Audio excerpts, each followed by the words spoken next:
All right, good evening and welcome to our last night of West Coast Swing. Tonight, for the most part, we just put together a couple of moves, kind of trying to build on what we did over the last 2 months. In particular, what I really wanted to focus on was how do we put a lot more contrast and find that play. So we talked about how at the end of the day, really, there's only 2 moves in West Coast Swing. You have your sugar push and your whip. So even your left side pass and your right side pass, which we consider to be basics, are really just kind of a turning sugar push. And so if we can start to think about the sugar push and the whip really as these building block elements where we can splice moves in, you can add in pauses, you can add in play, then that really opens up a whole world of moves that you can kind of start to play with.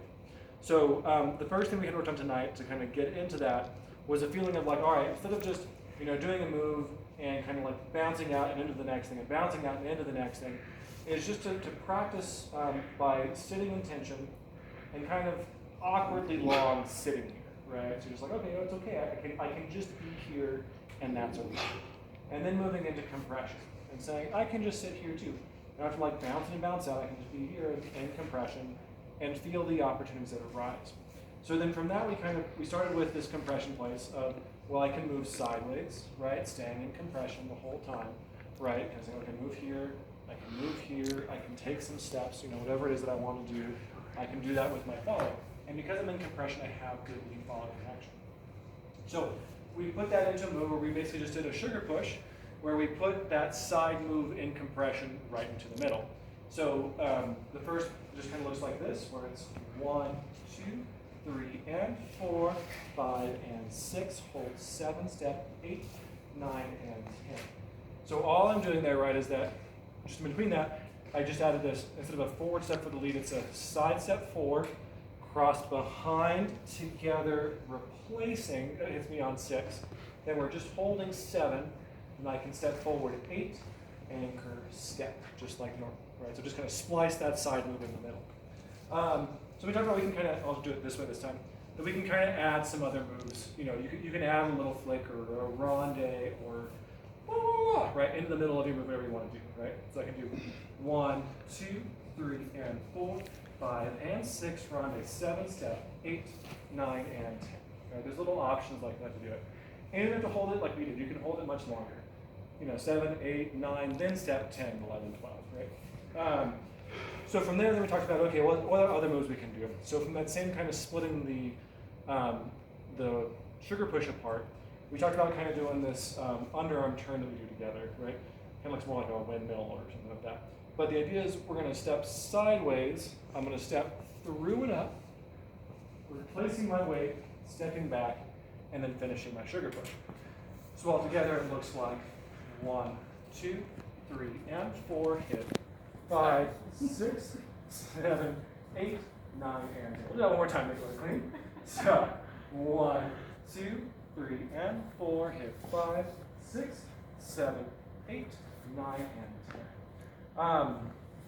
So another fun thing that you can add into this, that's a really good move to make a hit. So even though we counted that as on 5, if I really kind of started as, I start moving on 5, 6, 7, 8, hit 1, there's a lot of musicality that can make a really cool move like that, match the music I'm dancing to. The other piece is we talked about, I can finish the sugar push like normal, or I can finish sugar push where I come back and kind of leave my follow there and anchor step it out.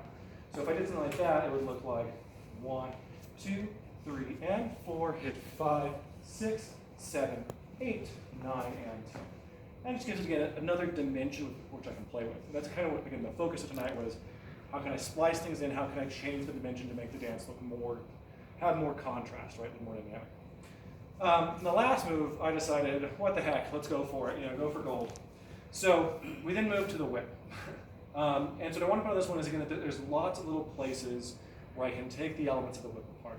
So what the move looked like all together in the beginning was 1, 2, 3, and 4, hold 5, 6, comes 7, 8, 9, catch 10, step 1, 2, 3, 4, anchor, step.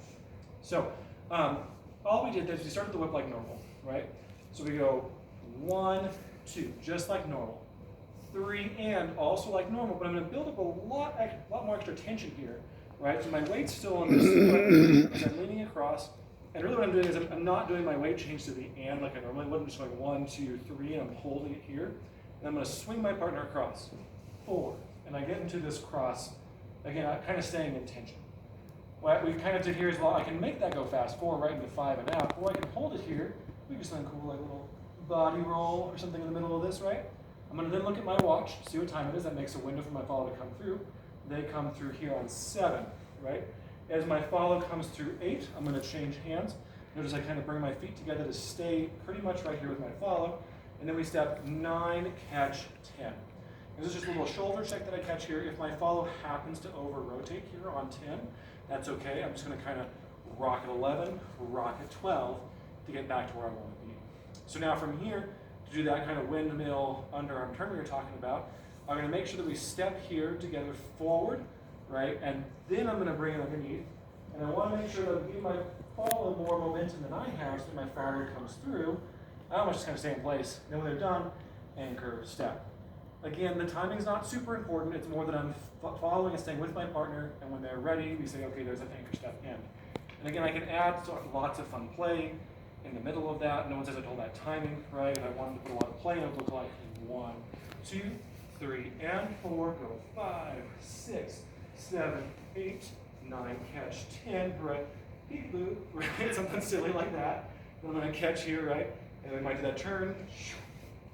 And if I really wanted to, I could probably even find another way to continue to move on and do it, right? Some fashion shape. So, yeah, that's what we said for tonight. Find the play, find the opportunities to kind of break things apart and add things in. Can you do a little 10-second? Sure. So we'll add that in here, right? So I'm going to play with it. And like 1, 2, 3, 4.